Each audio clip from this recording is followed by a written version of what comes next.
കാമുകയുണ്ട്, അതിനെ കുറിച്ച് അറിയണം. അതെ. പറഞ്ഞുതരാം. ഒരു പൂ മനസ്സിൽ വിചാരിക്കാവോ? വിചാരിച്ചു. ആ പൂ പറിച്ച് കാമുകിയുടെ തലയിൽ ചൂടിക്കൊടുത്താൽ നീ ഉദ്ദേശിച്ച കാര്യം നടക്കും. ഏത് പൂവാ ഉദ്ദേശിക്കുന്നത്? തെങ്ങും പൂക്കല.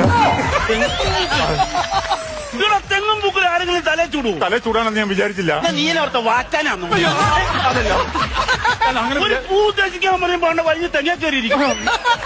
ഒരു ചെറിയ പൂ, ഒരു ചെറിയ പൂ വിചാരിച്ചു. തെങ്ങും പൂക്കല മായ്ച്ചു. ചെറിയ പൂ വിചാരിച്ചു. ഏത് പൂവാണ്? ഗ്രാമ്പൂ. ഗ്രാമ്പൂനകത്ത് പൂവില്ലേ? നീ ബ്രിട്ടീഷുകാരാണോ ഈ സുഗന്ധവ്യഞ്ജനത്തിന് പുറകെ പോകാനായി? അല്ല, ഗ്രാമ്പൂ മസാലയാണല്ലോ, അപ്പൊ ആ റൂട്ട് പിടിച്ച. നിന്റെ മുഖം കണ്ടറിയാം നീ മസാലയുടെ ആളാണ്. ഗ്രാമ്പൂ നീ താഴത്തേക്ക് ഇറങ്ങി വാ. നീ ഒരു ലോക്കൽ പൂ വിചാരിച്ചു. ലോക്കൽ പിടിക്കാം, അതിപ്പോ ആദ്യം പറയണ്ടേ. ലോക്കൽ പൂ വിചാരിച്ചു. വിചാരിച്ചു. ഏത് പൂവാണ്? ചവന്നാറിപ്പൂ. നാറിയുടെ